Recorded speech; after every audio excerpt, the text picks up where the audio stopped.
dari CGP Angkatan 10 DKI Jakarta dengan fasilitator Bapak Sutrisno dan juga pengajar praktek kami adalah Ibu Diani dan Ibu Dwi Hidayati. Dan pada saat ini saya Edo, saya Ani, saya Nurul. Kami akan melaksanakan praktek coaching supervisi akademik dan selamat menyaksikan. Assalamualaikum warahmatullahi wabarakatuh. Waalaikumsalam warahmatullahi wabarakatuh. Selamat pagi Bu Nurul. Pagi Pak Edo. Gimana kabarnya hari ini? Alhamdulillah baik Pak. Sehat ya? Iya. Iya.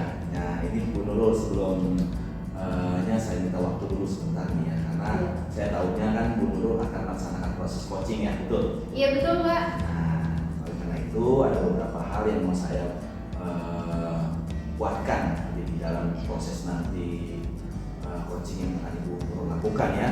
Jadi ada beberapa hal yang mau saya sampaikan tentang proses coaching.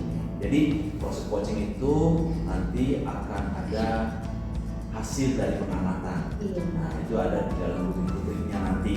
Nah oleh sebab itu saya memberikan apa saja sih yang harus diperhatikan. Nanti yaitu pertama Bu Nurul harus memperhatikan tentang coach yang memiliki prinsip, yaitu prinsip seorang coach ya.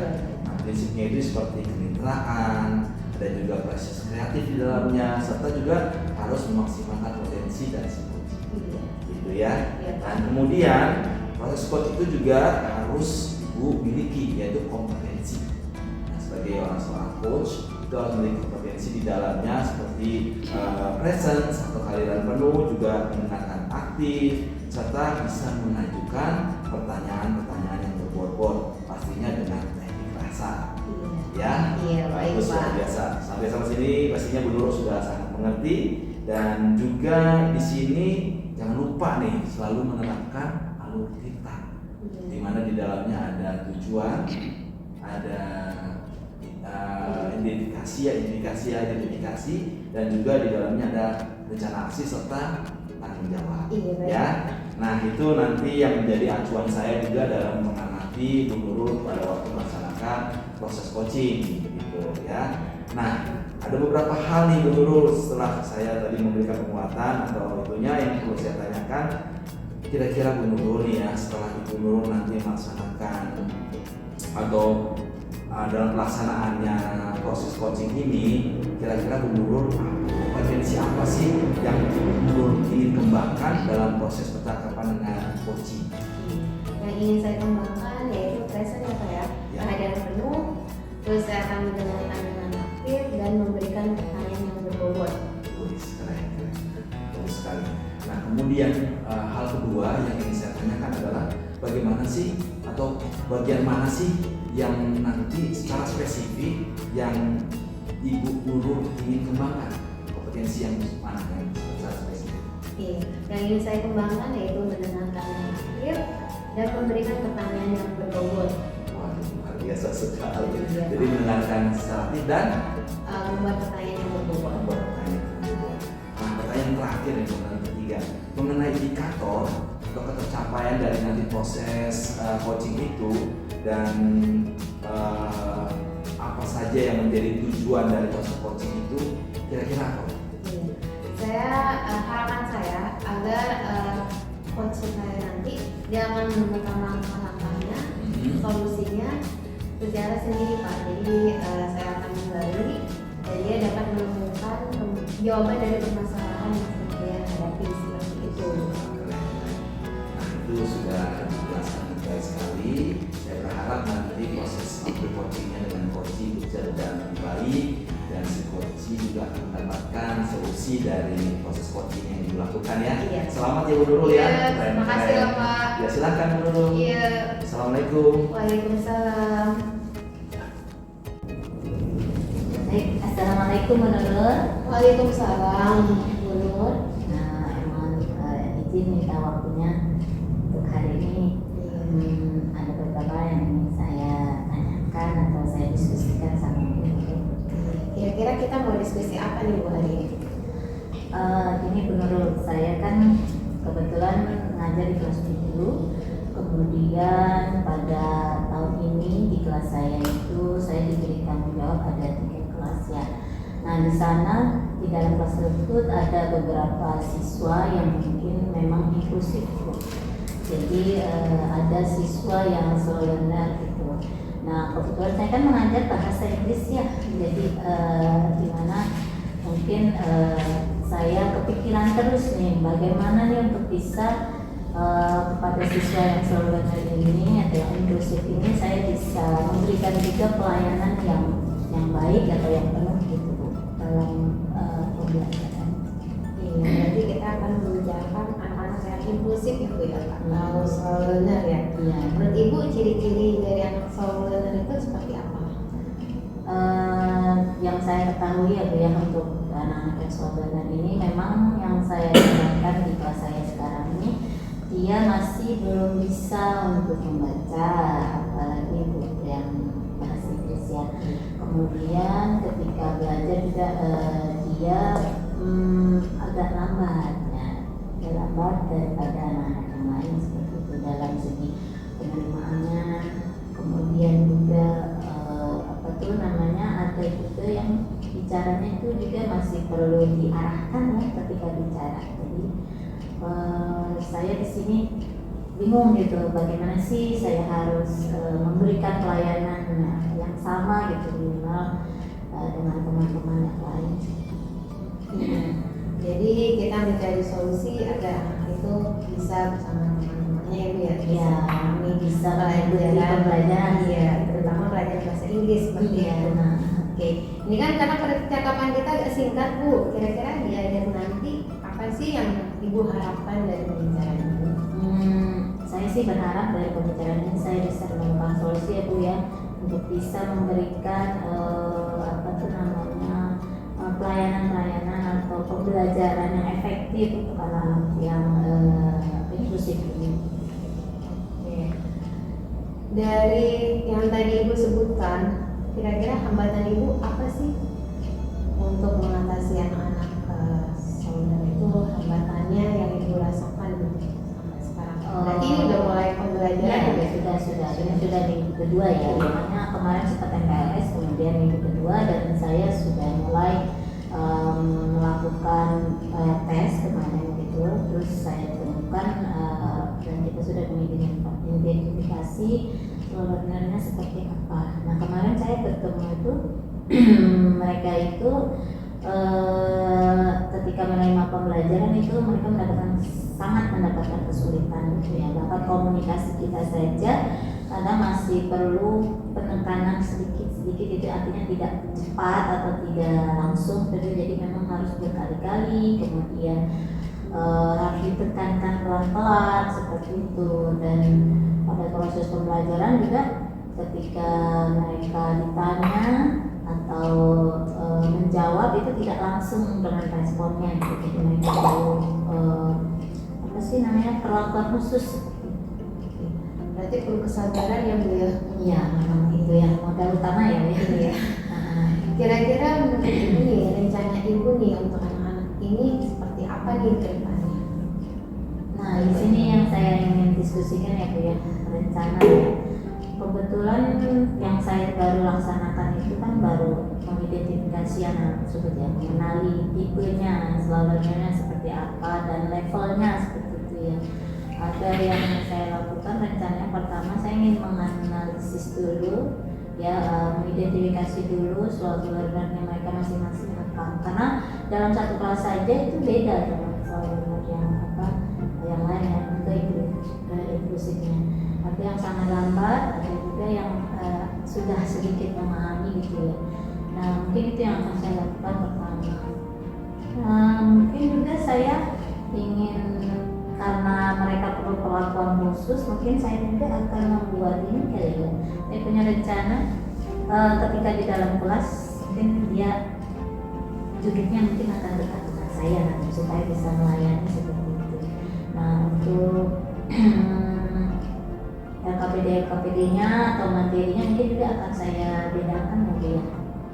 Jadi saya mungkin akan membuat LKPD atau tujuan pembelajaran yang khusus untuk mereka di kelas, dan rencananya sudah saya masukkan juga mungkin dalam pembuatan modul pembelajaran ya. Di dalam modul saya mungkin saya akan mencantumkan gitu ya, khusus untuk tujuan pembelajaran bagi anak-anak yang inklusif ini.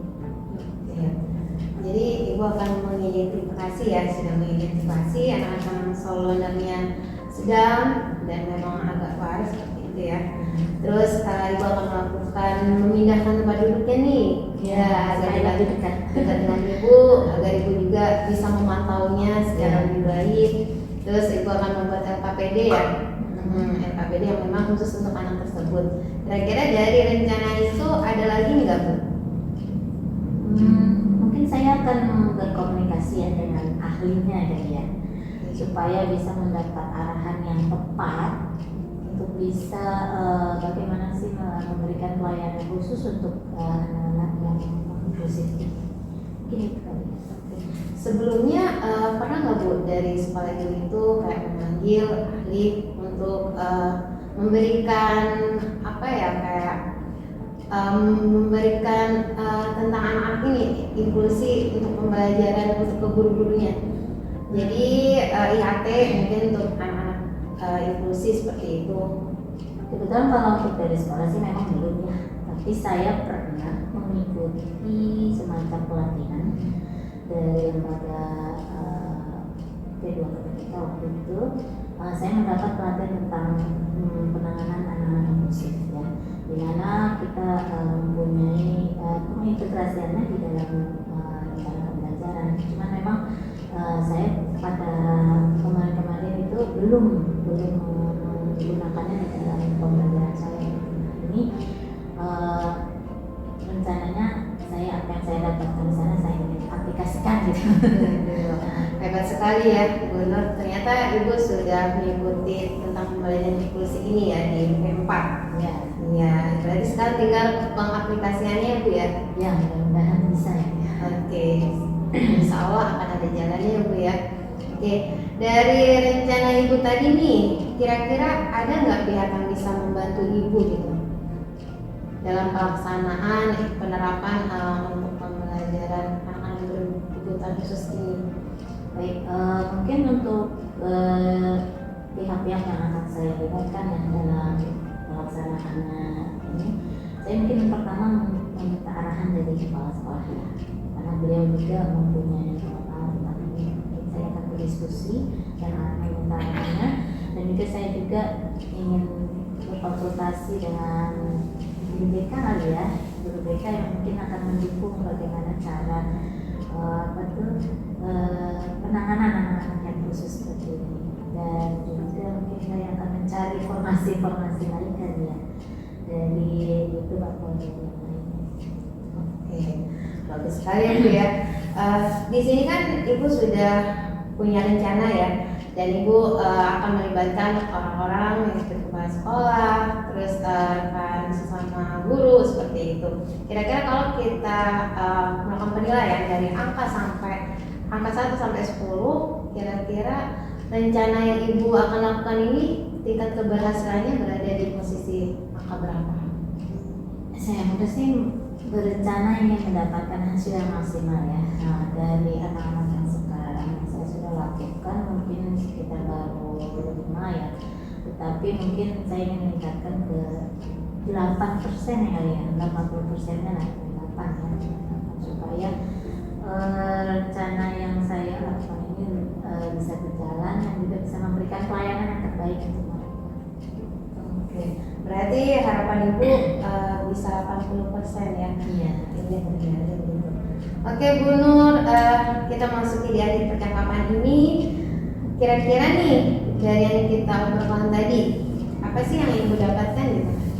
Baik, terima kasih Bu Nurul nih. Alhamdulillah sudah terbuka. Baik, yang pertama mungkin dari percakapan ini saya dapatkan bahwa saya mungkin akan melakukan identifikasi dulu ya. Setelah itu saya juga akan memasukkan identifikasi tersebut dalam perencanaan pembelajaran saya ya, dengan tujuan yang saya tetapkan dari analisis ini. Kemudian juga saya akan mencoba untuk mengingat kembali apa yang pernah saya pelajari dan mengaplikasikannya, dan juga akan melibatkan orang-orang sekitar saya untuk bisa mencari tahu dan menggali bagaimana memberikan pelayanan yang terbaik untuk para anak musik ini. Oke, satu lagi nih Bu, kira-kira kapan nih Ibu akan melaksanakan rencana-rencana tersebut? Kalau bisa saya segera mungkin karena pembelajaran sudah mulai berlangsung ya. Insya Allah minggu-minggu ini saya akan mulai menganalisis, mengidentifikasi dulu, kemudian menganalisisnya dan sudah mulai menetapkan tujuan-tujuan pembelajaran yang khusus buat mereka, belum menyiapkan KPD-nya dan memberikan pelayanan yang terbaik.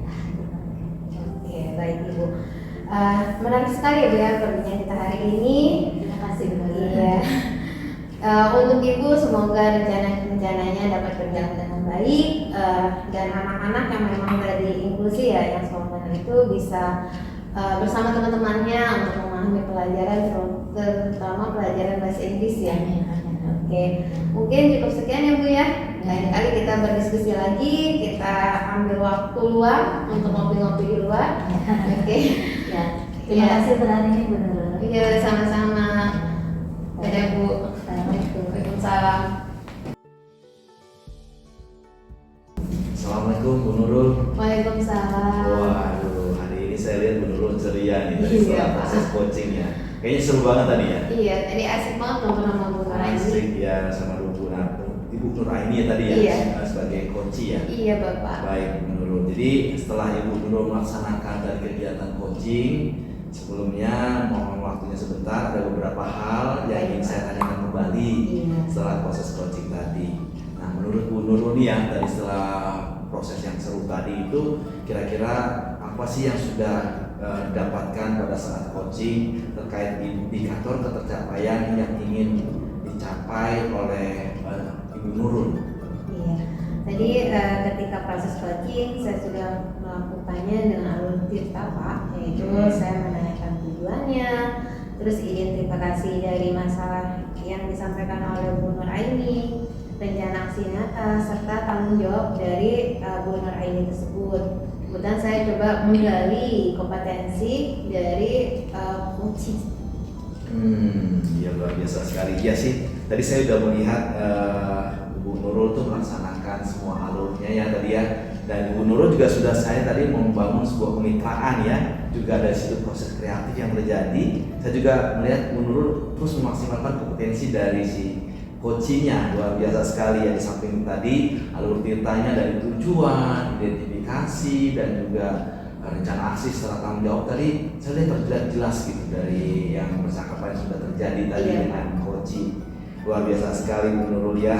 Tadi saya sudah mengamatinya dan juga pertanyaan-pertanyaan yang sudah disampaikan oleh Bu Nurul itu pertanyaan-pertanyaan yang cukup bobot, keren sekali ya. Nah, pertanyaan berikutnya yang ingin saya tanyakan, kira-kira kompetensi apa lagi sih yang ingin akan dikembangkan oleh Ibu Nurul nih dalam nanti ke depannya? Oke. Untuk kedepannya dalam proses coaching nanti Pak, saya ingin memperdalam lagi untuk belajar lagi bagaimana proses coaching yang benar dan baik ya Pak ya. Dan juga saya akan mengembangkan kompetensi untuk membuat pertanyaan yang lebih berbobot lagi Bapak. Ya, siap, keren ya. Jadi itu ya, jadi membuat pertanyaan yang lebih berbobot lagi ya. Iya, betul, Baik, luar Pak. biasa sekali. Dan saya sangat impress tadi dengan dengan percakapan yang tadi saya amati gitu ya, luar biasa. Dan saya berharap kedepannya proses-proses yang Ibu Nurul lakukan dalam proses coaching itu terus menghasilkan sebuah solusi-solusi yang berdampak baik, berdampak positif terhadap perkembangan dunia pendidikan kita ya. Luar biasa sekali. Keren Bu Nurul. Terima kasih, Terima Pak. kasih buat waktunya ya. Ya, Oke, terima kasih. Wassalamualaikum warahmatullahi wabarakatuh. Waalaikumsalam warahmatullahi